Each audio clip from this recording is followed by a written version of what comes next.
Saudara, kenapa ikan asin itu asin, saudara? Kenapa ikan asin itu asin? Kenapa? Dikasih garam.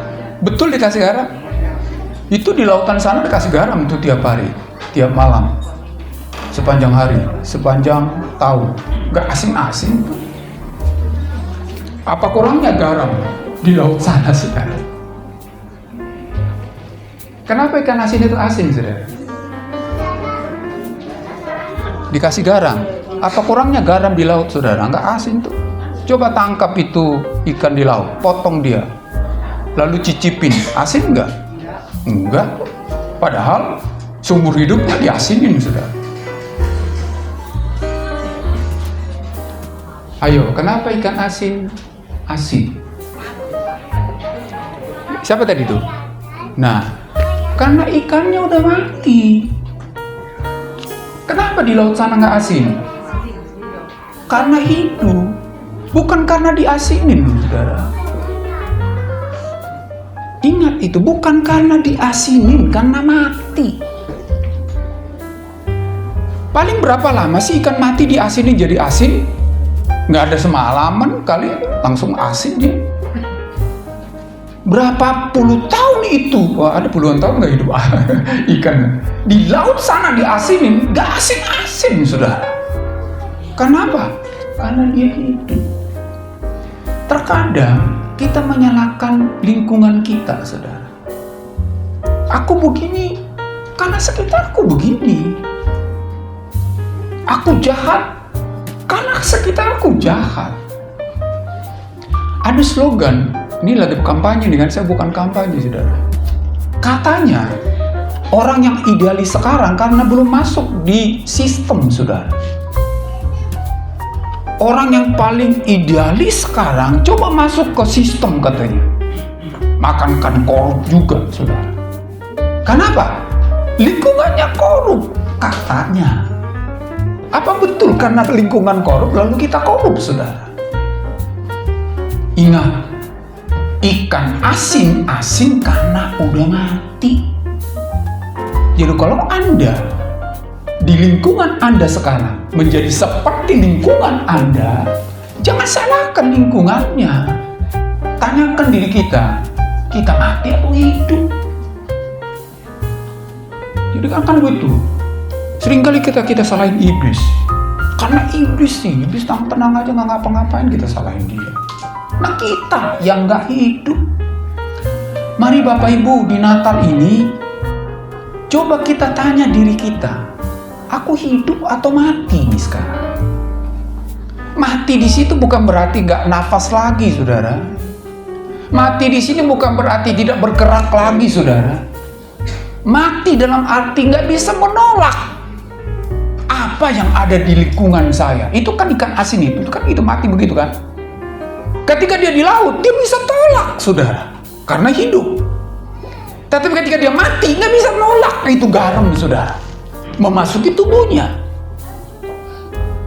Bapak Ibu, tema kita malam ini, di tahun ini, tahun Natal, diperbaharui di dalam Kristus. Di dalam Kristus, saudara, bukan di gereja. Ada banyak orang hari ini sering ke gereja, sering bernatal, sering merayakan Natal. Saya sih, udah berapa tahun saya ya? Nanti saya kasih umur saya, bilang lagi udah tua lagi. Sebanyak itulah saya bernatal, dan sebelum itu mungkin saya sudah bernatal karena ibu saya mengandung saya sudah pergi ke gereja untuk bernatal, saudara. Karena saya lahir April, berarti di bulan Desember ibu saya sudah bawa saya untuk bernatal, saudara. Jadi jauh dari umur saya sudah bernatal. Tapi nggak jaminan, saudara, saya hidup. Nggak jaminan, saudara, saya diperbaharui. Makanya dikatakan diperbaharui di dalam Kristus. Diperbaharui melalui Kristus. Dan itu hanya bisa, Bapak Ibu, kalau kita memiliki perjumpaan secara pribadi di dalam Kristus, saudara. kita memiliki hubungan yang diperbaharui di dalam Kristus. Kalau enggak, mati kita semua. Makanya saudara nggak heran, banyak orang Kristen juga korupsi, banyak orang Kristen juga nyuap, banyak orang Kristen juga selingkuh, banyak orang Kristen juga berzina, saudara. Banyak orang Kristen juga nyuri dan nyolong. Kenapa? Begitulah sekitarnya, saudara. Tetapi kalau kita hidup dan diperbaharui dalam Kristus, lingkungan boleh korup, lingkungan boleh jahat, lingkungan boleh semuanya berzina barangkali, tetapi kita akan memiliki kontras hidup dengan lingkungan kita, saudara. Apa saudara mau memiliki hidup seperti itu, saudara? Amin.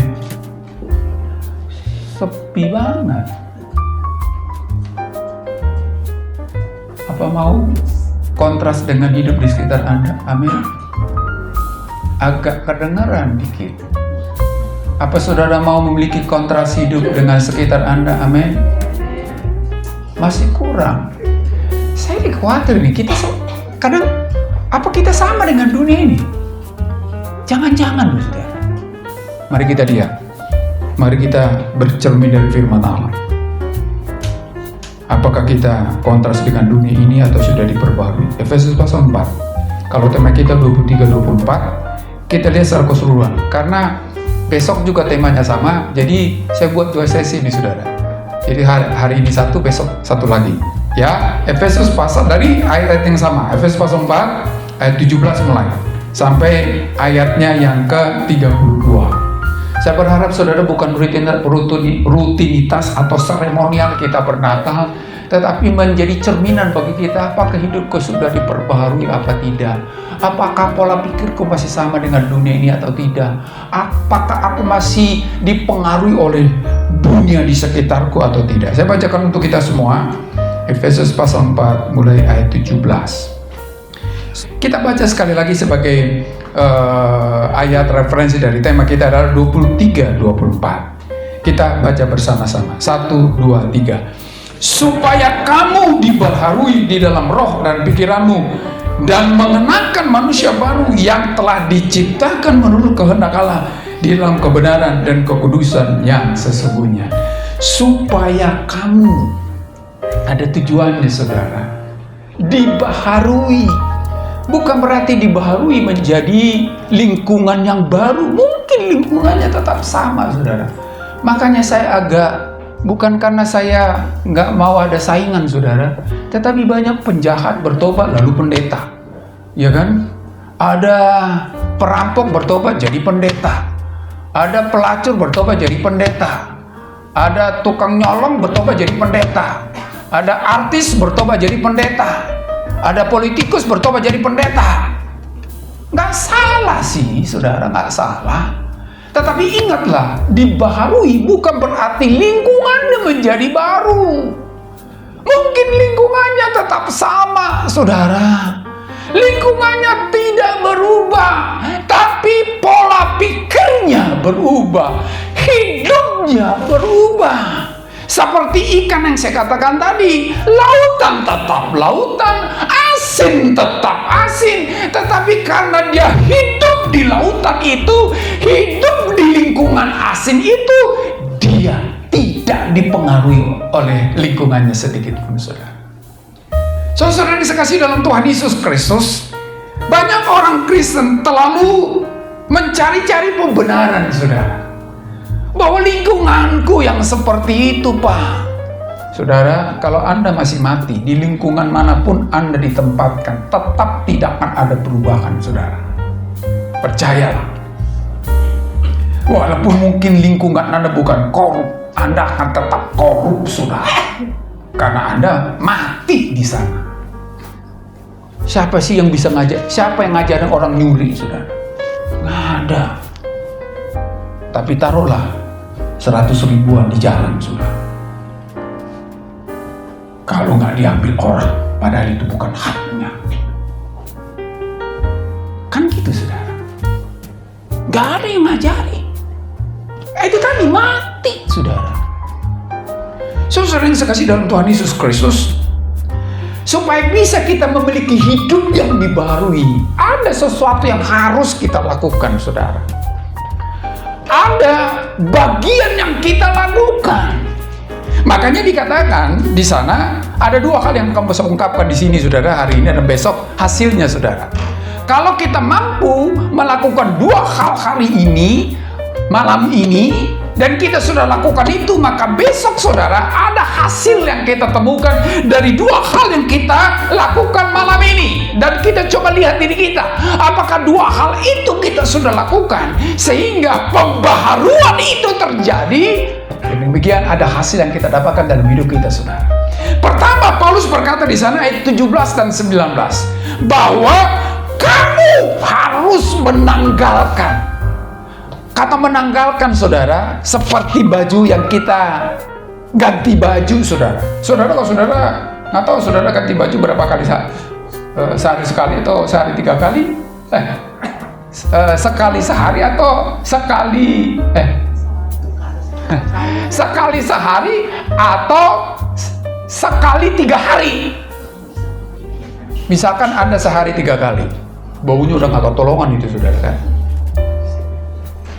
Apa yang kita lakukan? Kita menjauhi yang bau itu. Kenapa kita menjauhi yang bau? Balik lagi, saudara. Kenapa Anda harus ganti baju 1 hari sekali atau 1 kali 3 hari? Kenapa?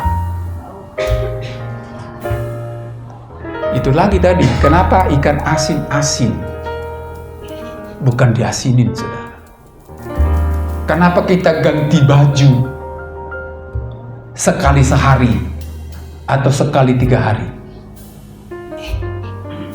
Kalau Anda udah mati, lihatlah orang yang sudah dikubur, saudara, nggak ganti-ganti baju dia. Udah gak ketolongan itu baunya, saudara. Makanya Paulus berkata, kalau engkau mau dibaharui, tanggalkan, lepaskan. Ada banyak orang hari ini maunya diberkati, tetapi masih pakai baju yang lama, hidup yang lama. Jangan harap, saudara, kebiasaan yang lama, gitu kan? Hobi-hobi yang lama. Memang hobi itu ada dosa dan nggak dosa, saudara. Tapi kalau Anda melihat bahwa itu dosa dan Anda sudah dibaharui, nggak mungkin lagi lakukan itu. Makanya ada 3 kata, saudara, yang saya lihat dari ayat 17 sampai 19 ini yang menunjukkan keadaan dunia yang harus kita tanggalkan itu, saudara. Kalau saudara belum bisa menanggalkan itu, maka di situ kelihatan kita masih mati, saudara. Kata yang pertama adalah kedegilan. Karena kedegilan hati mereka, katanya. Kata degil dalam bahasa Alkitab, saudara, itu seperti membatu. Artinya apa? Kebiasaan itu sudah tidak mungkin lagi untuk diubah. Makanya, saudara, kalau dari hari ke hari jatuh lagi ke dalam dosa, jatuh lagi ke dalam dosa, jatuh lagi ke dalam dosa, mati kita di sana. Memang setiap minggu kita ada 2 pengakuan dosa, saudara. Tapi ingat, harus ada nuansa baru di sana. Apa nuansa baru dari pengakuan dosa kita? Jangan pikir, nggak apa-apa lah, besok juga hari Minggu mau ke gereja ada pengakuan dosa. Nggak apa-apa lah, 2 minggu yang akan datang akan ke gereja lagi ada pengakuan dosa. Kata itu yang terjadi udah degil itu, saudara. Udah membatu itu, saudara. Bukan berarti kita tidak ada lagi kesempatan untuk tidak berdosa. Memang, saudara, orang Kristen, orang yang sudah dibaharui hidupnya, tidak ada jaminan untuk tidak jatuh dalam dosa. Termasuk saya ngomong ini. Mungkin dalam perjalanan dari rumah ke sini saya sudah berbuat dosa juga, saudara. Tapi ingat, orang yang sudah dibaharui tidak tidak harus jatuh dalam dosa. Nah, kalau Anda berkata harus, berarti degil itu, saudara, udah membatu itu. Jadi melumrahkan dosa, melumrahkan kejatuhan. Namanya juga manusia, Pak, penuh dengan kelemahan. Degil itu, saudara. Tapi ketika Anda jatuh dalam dosa, barangkali hati Anda terganggu, hati Anda hancur. Itu bedanya, saudara. Sama-sama berbuat dosa, sama-sama lakukan dosa, tapi orang yang berbuat dosa yang belum dibaharui akan sangat berbeda menyikapi dosa dengan orang yang sudah dibaharui. Ada banyak orang hari ini, saudara, membenarkan yang salah, memaklumi yang salah.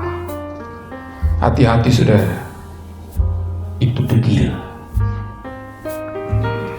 Memang, saudara, menjadi degil itu bukan tiba-tiba.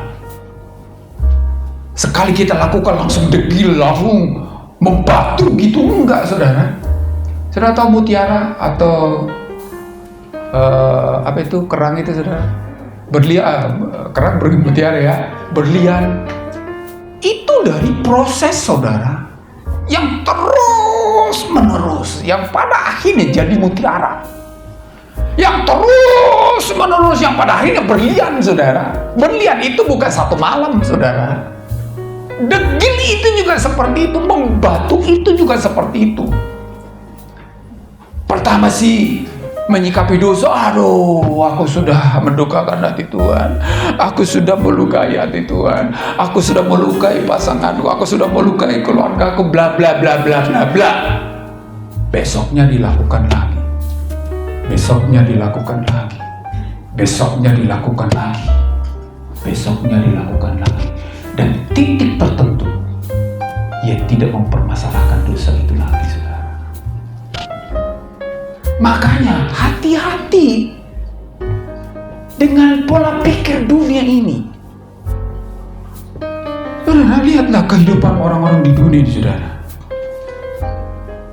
Orang bercerai, ada konferensi pers, saudara. Orang selingkuh, nggak jadi masalah, korupsi ketawa-ketawa, difoto oleh wartawan. Degil itu, saudara. Mungkin kita berkata, itu bukan orang Kristen. Makanya kita mati bercermin. Adakah kita sudah tidak mempermasalahkan dosa lagi hari ini? Adakah kita sudah memaklumkan dosa hari ini? Kalau itu yang terjadi, sudah membatu, saudara. Makanya dikatakan ayat 17 itu. Jadi Paulus menghimbau, saudara, jemaat itu. Ayat 17, sebab itu kukatakan, aku tegaskan kepadamu dalam Tuhan, jangan, hati-hati, supaya hatimu, hidupmu jangan membatu. Datang sih ke ibadah, saudara, baca Alkitab sih, doa bertalu-talu, tapi jadi seremonial, menjadi agamawi, saudara. Barangkali angkat tangan, nangis.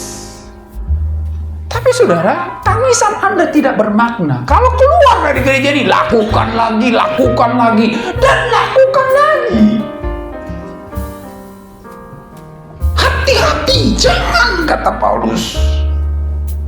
Itu kata yang pertama, saudara. Mari selidiki hati kita. Bukan berarti kita sudah suci semua, kudus semua ini. Enggak, saudara. Tapi adakah Anda menyikapi dosa secara benar? Atau sudah menjadi EGB, saudara? Sudah tahu EGB nggak? Soalnya kemarin ada debat, itu nggak tahu istilah katanya. Kenapa saya berkata EGB, saudara? Nggak harus saya perpanjang, karena Bapak Ibu pasti sudah tahu. Saudaraku, jangan sampai masa bodoh dengan dosa. Bukan berarti saya bisa jamin, karena aku sudah pendeta. Saya tahun depan 30 tahun saya jadi pendeta, saudara. Udah 30 tahun jadi pendeta, nggak mungkin jatuh lagi kepada dosa. Nggak ada jaminan, saudara. Tapi ingat, walaupun mungkin Anda baru jadi orang Kristen, tidak harus berbuat dosa. Jangan dikatakan, maklum Pak, baru percaya, maklum Pak, baru bertobat, maklum Pak, baru lahir baru, namanya juga masih bayi Pak. Tidak harus berbuat dosa. Itu kata yang pertama, saudara. Mari kita selidiki hati kita. Masihkah ada kepekaan untuk tinggalkan atau untuk menjaga jarak dengan dosa? Kalau sudah nggak ada, berarti kita orang mati, saudara. Walaupun kita ada di Natal ini. Kata yang kedua, saudara, hawa nafsu katanya. Kata ini menunjuk kepada orang yang terjangkit dengan sikap yang tidak peduli lagi dengan apa kata orang, saudara. Yang pada umumnya adalah pendapat umum yang benar.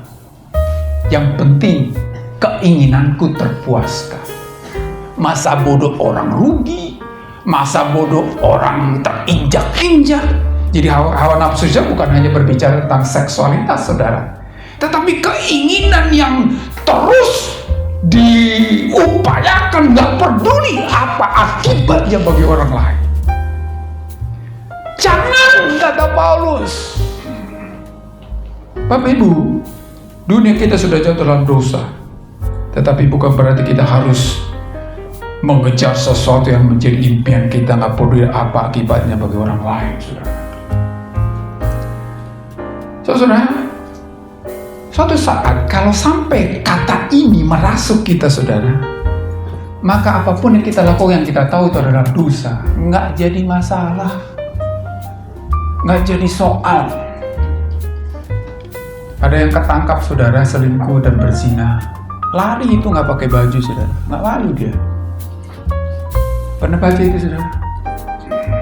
Kepergok, kabur, lari nggak pakai baju, nggak malu dia, saudara. Kadang orang tertawa-tawa, saudara, melakukan dosa.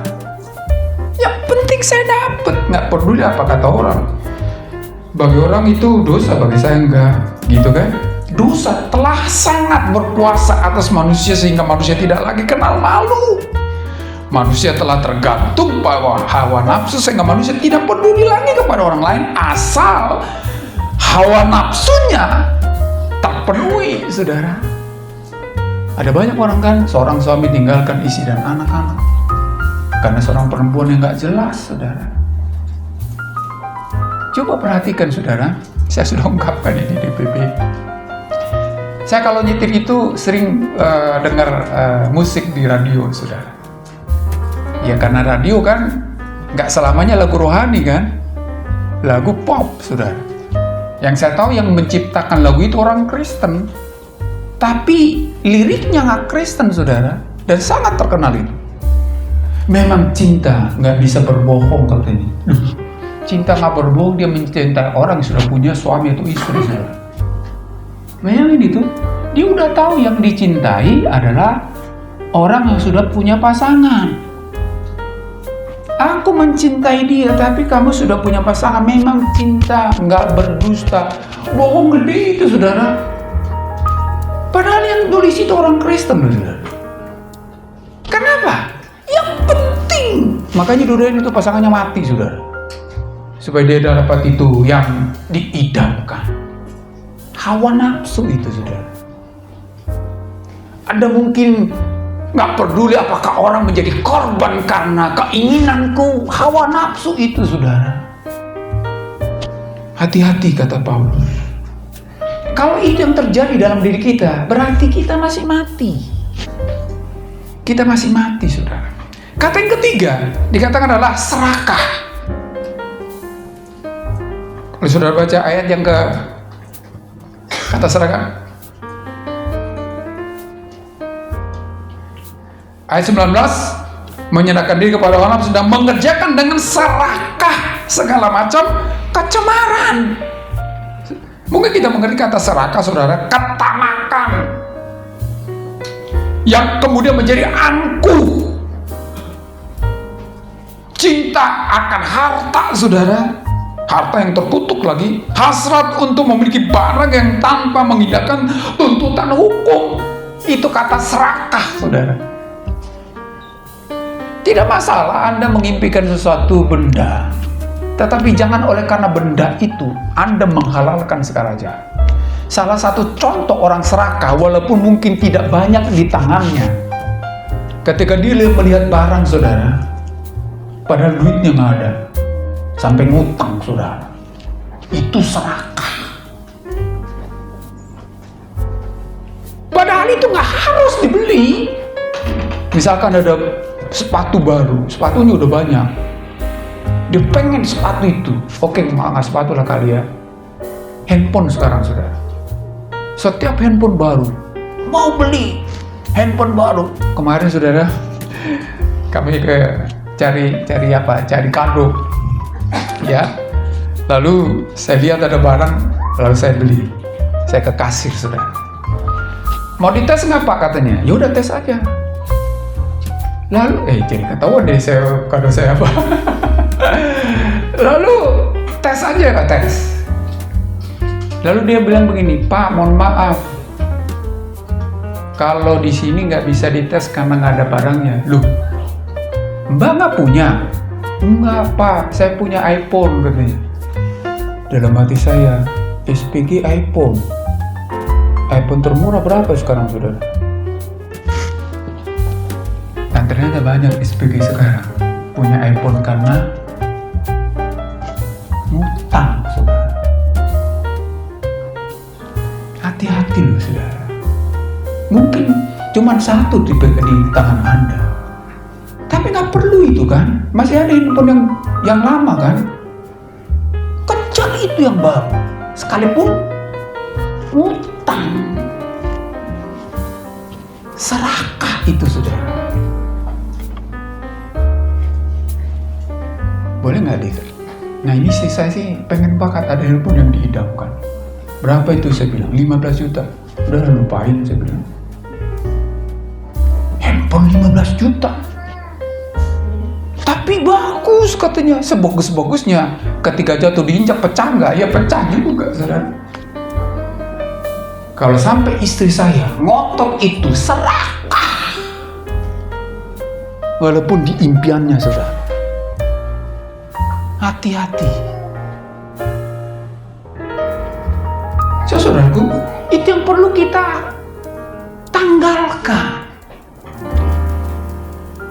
Nggak tahu nih, Bapak Ibu diam ini setuju apa? Ya ini ada aja nih, saya udah lagi ngutang di kredit. Saudara, kalau memang itu kebutuhan Anda lalu Anda kredit, nggak apa-apa. Kredit lah, ngutang lah. Kalau saya nggak ngutang, saudara, saya nggak punya rumah. Harus kredit masalahnya. Mau dikejar juga nggak ketemu, saudara, dengan penghasilan saya. Tapi kami butuh rumah. Tapi kalau saya sudah punya rumah, mau beli rumah nggak punya duit, ngutang, serakah, saudara. Serakah. Tanggalkan, kata Paulus. Saudara, ada banyak orang hari ini pesta, ngutang, saudara. Mendingan lauk biasa, saudara. Ya kan sekali setahun, Pak. Ya sekali setahun memang cuma dapatnya ikan, apa itu kalau di bahasa Batak, ikan apa itu? Ikan, bukan gurame. Ikan, kalau nggak dapatnya, ya itu aja, saudara, jangan ngutang. Sekarang ikan asin udah mahal, Pak. Tanggalkan, kata Paulus. Pak, memang udah begitu biasanya. Saudaraku, hidup bukan karena biasanya. Bukan. Hidup kan ada tujuannya, saudara. Tanggalkan. Apa yang harus kita tanggalkan, saudara, supaya kita dibaharui? Saya nggak tahu. 3 hal itu tadi, saudara, ya. Jangan sampai membatu kita, dekin, ditegur, nggak mempan lagi, saudara. Boro-boro orang lain menegur didengar, firman Tuhan aja menegur nggak dengar lagi, saudara. Padahal angkat tangan puji Tuhan, haleluya. Apa kurangnya Daud di hadapan Tuhan? Tapi untung Daud bertobat, maka Tuhan pulihkan. Daud itu terkenal dekat di hati Tuhan. Tidak ada raja sedekat di hati Tuhan seperti Daud. Tapi lihatlah, ketika dia jalan-jalan di soto rumah katanya, lihat perempuan cantik, jatuh sudah. Tapi herannya, ada banyak orang hari ini tahu jatuh, balik lagi sudah. Balik lagi. Ditegur nggak mempan sudah. Siapapun yang tegur udah nggak mempan. Jadi ketika Anda ditegur masih dalam anget-angetnya, baliklah, tanggalkan. Jangan satu titik tertentu Anda mau keluar nggak bisa lagi. Masih ingat cerita saya tentang memasak katak, saudara? Masih ingat? Bapak Ibu masih ingat nggak? Kalau udah lupa saya cerita lagi nih. Cara masak katak katanya jangan cemplungin di air panas. Jangan, saudara, dia akan loncat sepanas-panasnya air. Udah mendidih kayak pun, cemplungin dia akan loncat, nggak ada apa-apanya. Tapi caranya katanya panaskan air setelah panas-panas kuku, lalu masukkan dia akan menikmati nyamannya air di sekitarnya. Pertama sih mungkin karena kaget juga, dia akan gitu ya. Setelah nyaman, adem, tenang, naikkan panasnya, tapi jangan terlalu besar. Nah, ketika ada perubahan suhu, saudara, dia akan menyikapi perubahan suhu itu dengan mengeluarkan enzim dalam tubuhnya untuk mengatasi perubahan suhu itu, untuk kemudian nyaman lagi, tenang lagi. Ketika sudah tenang, naikin lagi, saudara. Ada perubahan suhu lagi, dia menyikapi dengan mengeluarkan enzim untuk menetralisir panas itu, kemudian nyaman lagi. Setelah nyaman, naikin lagi pada titik tertentu, saudara. Udah gak kuat lagi kodoknya, kataknya, dia mau loncat, udah gak bisa, saudara. Jadi ketika lingkungan Anda sudah tidak seperti yang Anda mau, loncat buru-buru, saudara, tanggalkan bajunya. Udah baunya gak ketolongan, masih tetap dipakai. Saudara tahu, akhirnya nyaman, saudara, pakai baju yang bau apapun. Nyaman, saudara. Saudara pergi ke kali yang baunya setengah ampun, kita sampai di sana, kok orang ini bisa hidup dengan kondisi bau seperti ini, katanya. Kenapa? Udah nyaman, saudara. Kita yang baru masuk di situ aja nggak nyaman, saudara. Mereka sudah terbiasa di situ. Oleh karena itu, saudara, supaya ada perbedaan di Natal ini, tanggalkan hal-hal yang perlu kita tanggal. Jangan nyaman di sana. Jangan senang di sana. Saya tidak tahu apa yang perlu kita tanggalkan, saudara, supaya kita tidak menghalalkan segala cara. Nggak peduli apakah karena itu orang lain susah, makanya bergembira di atas penderitaan orang, kan? Nggak peduli itu, saudara. Kalau Anda baca Alkitab khususnya Perjanjian Lama, saudara, ada banyak orang kaya dari penderitaan orang miskin, saudara. Karena apa? Dirampok. Jadi kayanya mereka karena dirampok miliknya orang miskin. Nggak peduli, saudara. Yang penting aku, makanya serakah. Lalu yang kedua, ayat 20-24, saudara, mengenakan manusia baru. Jangan cuma tanggalkan baju yang lama, tapi saudara ganti baju, apa yang saudara lakukan? Gak telanjang, kan? Kenakan baju yang baru. Baju yang baru itu apa? Dikatakan di situ, saudara, kenapa kita harus memakai baju yang baru? Karena kamu sudah belajar. Ada 3 kata lagi di sana, saudara: belajar, mendengar, dan menerima pengajaran.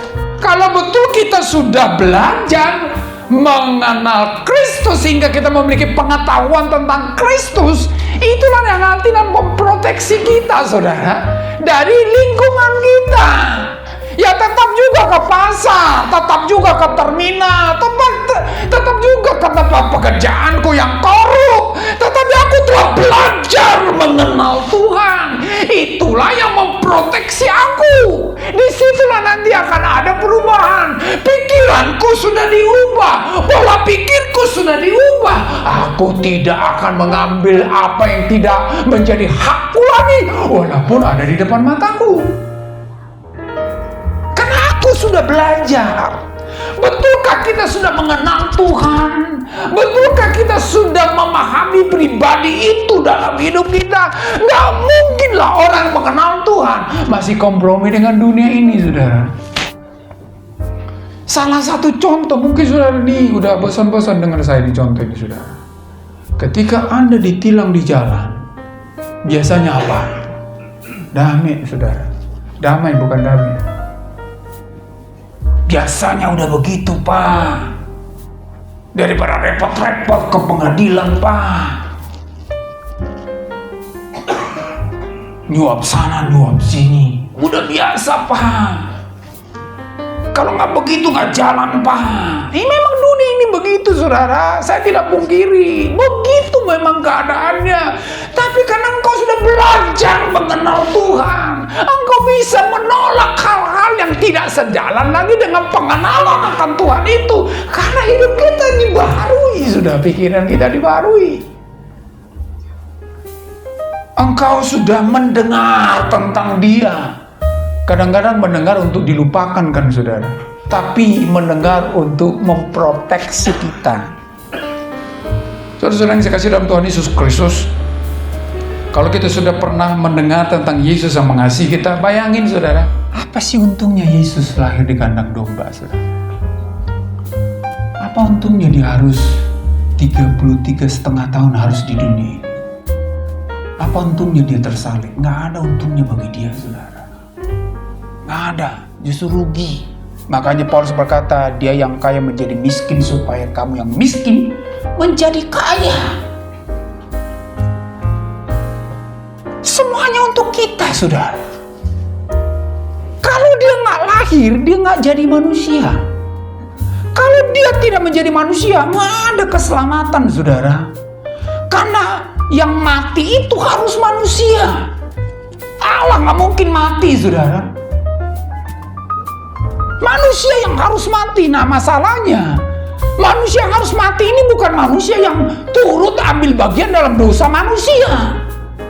Jadi jangan satu-satunya adalah manusia yang tidak ada urusannya dengan dosa manusia. Nggak ada model seperti ini manusianya, saudara. Nah, Allah bukan manusia.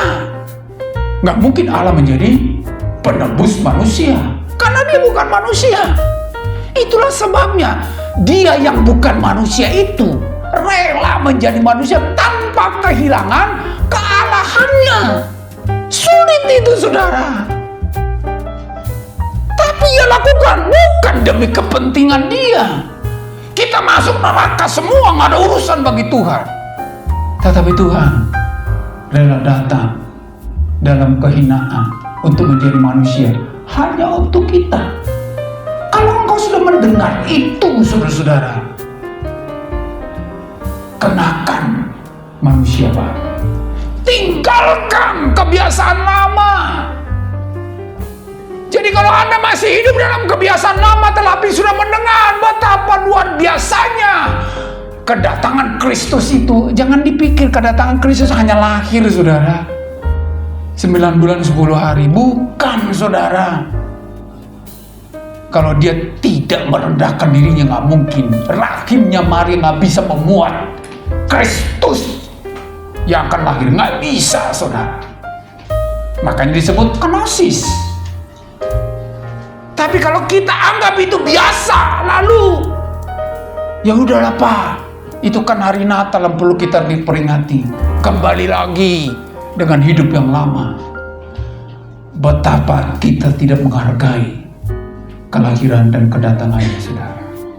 Kenakan manusia baru karena engkau sudah menerima anugerah yang luar biasa, saudara. Kita sudah menerima pengajaran. Kita sudah diajar. Tentu konteks diajar di sana mengenai Kristus, saudara. Kalau Anda telah diajar, tapi masih kekubangan lumpur, saudara, mohon maaf, itu bukan manusia. Makanya saya heran, saudara. Ya karena memang diproteksi sih ya. Coba anjing itu mau didandanin kayak apa, lepaskan dia, kotor lagi, saudara. Apalagi kalau babi kan, masuk ke kubangan lagi. Kenapa? Kan ngerti pengajaran itu. Binatang nggak ngerti, saudara. Tapi kita kalau kita sudah mendengar pengajaran, menerima pengajaran itu, balik lagi memakai baju yang lama. Mohon maaf, betapa bodohnya kita, saudara. Oleh karena itu Bapak Ibu, Paulus berkata, kenakan manusia baru. Bukan berarti lalu baru Anda yang bukan keriting jadi keriting, saya yang keriting menjadi nggak keriting. Bukan, saudara. Tampang saya sih berdoa, karena masuk rumah sakit kemarin timbangan saya turun, saudara, 3 kilo, 3-4 kilo, saudara. Saya berdoa sama Tuhan, akhir tahun ini jadi balik lagi ya, gitu ya.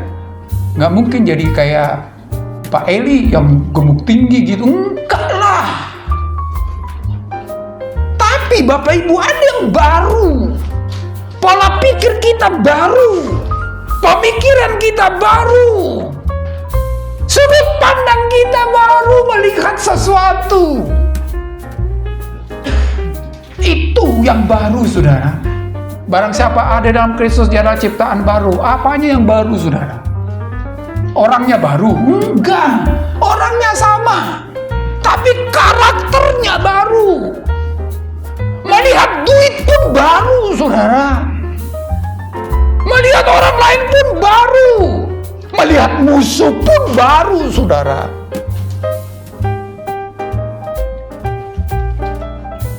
Ada sebuah video yang saya tonton di YouTube, saudara. Manusia langka, katanya. Manusia langka itu adalah sekalipun udah berkali-kali dijahatin, tetapi dia tetap berbuat baik. Padahal yang nulis itu bukan orang Kristen, saudara. Berkali-kali dikhianati, tetapi dia tetap memaafkan. Itulah manusia langka, katanya. Maka disebut manusia langka sama dia. Bagi kita itu apa? Manusia baru, saudara.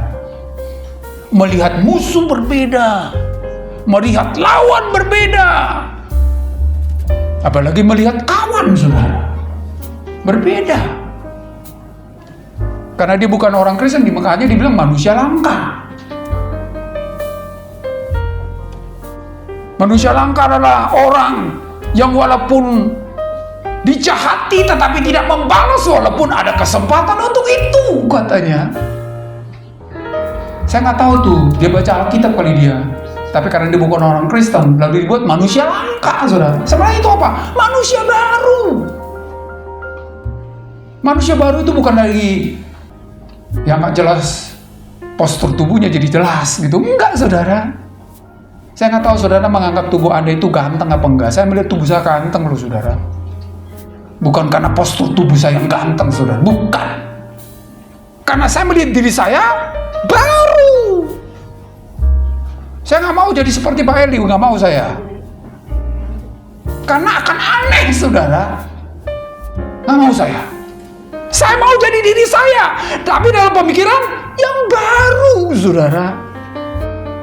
Karena saya sudah mendengar pengajaran tentang Kristus. Dia datang untuk memulihkan saya, dia datang untuk peduli sama saya, dia datang untuk menyelamatkan saya.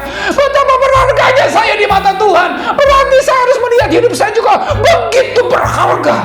Bagaimanapun bentuk tubuh saya. Makanya ada banyak orang operasi sana, operasi sini. Karena punya duit, ya kan? Gimana nggak punya duit, saudara?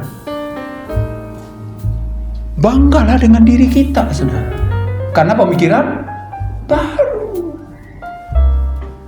Bukan karena saudara ganteng dilihat orang, bukan. Karena sudut pandang yang baru, saudara.